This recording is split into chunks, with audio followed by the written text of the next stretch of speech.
ఆహ్లాదకరంగా జరుపుకోవాలి. ఎందుకంటే రాజశేఖర రెడ్డికి ఉన్న పేరు ఎవరికి కూడా లేదు. ఆయన మనసు వెన్న.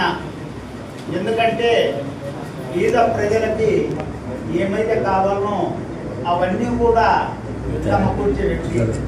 దాంట్లో భాగంగానే ఆయన ఎన్నో ఏళ్ళ జీవిత పోరాటి జీవించడానికి తిండి, గుడ్డ, ఇల్లు అంటే ఒక సామాన్యమైన మానవుడు జీవించాలంటే కట్టుకోవడానికి బట్టలు, తినడానికి భోజనము, ఉండడానికి ఇల్లు, ఈ యొక్క వసతులు పూర్తి స్థాయిలో ఆయన అందరికి కూడా అందించడం జరిగింది. దాంట్లో భాగంగానే ఆయన ముఖ్యమంత్రి అయితేనే ప్రతి ఒక్కరికి ఇంధనమ్మ ఇళ్ళని కట్టించి ప్రతి బీదవానికి కూడా గృహాన్ని నిర్మించడం జరిగింది. అదేవిధంగా ప్రజలకి ఆరోగ్యం ఉంటే బాగుంటుందనే ఉద్దేశంతో ఆ రోజు ఆయన ముఖ్యమంత్రి అయిన రోజు ఆరోగ్యశ్రీ పథకాన్ని తీసుకొని వచ్చి ప్రతి బీదవానికి కూడా ఆ యొక్క ఆరోగ్యశ్రీ పథకాన్ని అందించడం జరిగింది. అదేవిధంగా రైతుల బాంధవ్యుడు, రైతుల పార్టీ ఉన్నతమైన స్థాయిలో రైతులకి ఏ ప్రభుత్వం కూడా తీసుకొని నిర్ణయం తీసుకోవాలి. ఎందుకంటే ఆ రోజు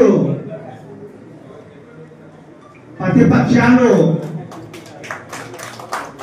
పూర్తిగా ఉచిత విద్యుత్తుని అందిస్తే రైతులు బాగుపడతారని ఆయన మాట చెప్తే ప్రభుత్వంలో ఉండే తెలుగుదేశం పార్టీ అది సాధ్యం కాదు, ఆ యొక్క కరెంటును ఇచ్చే కరెంటు తీగలకి బట్టలు ఆరేసుకోవాలనే నిదానము చేసిన ప్రభుత్వాలు అది సాధ్యం కాదని చెప్పితే కూడా రైతులకి సాధ్యమయ్యే విధంగా ఉచిత కరెంటు ఆయన ద్వారానే జరిగింది.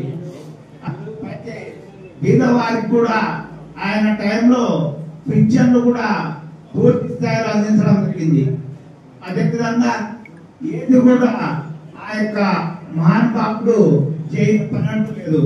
ఈరోజు చంద్రబాబు నాయుడు హైటెక్ సిటీ నేను కంప్యూటర్ని కనిపెట్టాను అంటున్నాడు. కానీ ఒకటి గమనించాలి, ప్రతి మనిషి కూడా ఎవరమైనా కూడా ఈరోజు హైటెక్ సిటీ కట్టిస్తున్నాను అని ఈరోజు కంప్యూటర్ని పూర్తి స్థాయిలో తీసుకుపోతాను అంటున్నాడు. ఆ రోజు రాజశేఖర రెడ్డి గారే ఫీజు రియంబర్స్మెంట్ పెట్టి విద్యను కూడా నేర్పించకపోతే అటువంటి పని చేయడానికి ఎవరుంటారనేది కూడా గమనించాలి. ఆ రోజు రాజశేఖర రెడ్డి గారు పూర్తి ఫీజు రియంబర్స్మెంట్ పెట్టి ప్రతి విద్యార్థులను కూడా బీదవాళ్ళని కూడా విద్య అందించడం జరిగింది. అటువంటి మహానుభావుడు ఈరోజు మన మధ్యన లేకపోవడము చాలా బాధాకరం. కాబట్టి ఇటువంటి మహానీయుడు చరిత్రగా నిలిచిపోవడం జరిగింది. కాబట్టి ప్రతి ఒక్కరం కూడా ఈరోజు ఆయన తోలోనే మన జగన్మోహన్ రెడ్డి గారు ఈరోజు మనకి పూర్తి పారదర్శకంగా పరిపాలన అందిస్తూ ప్రతి ఒక్కరిని కూడా ఆహ్వానం చేసుకొని పార్టీని కూడా ఏర్పాటు చేసి ఈరోజు మనందరికి కూడా బాధ్యతలు అప్పచెప్పినాడు. కాబట్టి రాజశేఖర రెడ్డి గారి అడుగుదాడల్లో ఈరోజు జగన్మోహన్ రెడ్డి గారి అడుగుదాడల్లో మన నియోజకవర్గ ఇన్ఛార్జి బుగ్గన రాజేంద్రనాథ్ రెడ్డి అన్న గారి అడుగుదాడల్లో మనం నడుచుకుంటూ మన పార్టీని రాజశేఖర రెడ్డి గారి పేరుని నిలబెట్టాలని కోరుకుంటూ ఈ అవకాశం ఇచ్చినందుకు ధన్యవాదాలు తెలుపుకుంటూ సెలవు తీసుకుంటున్నాను.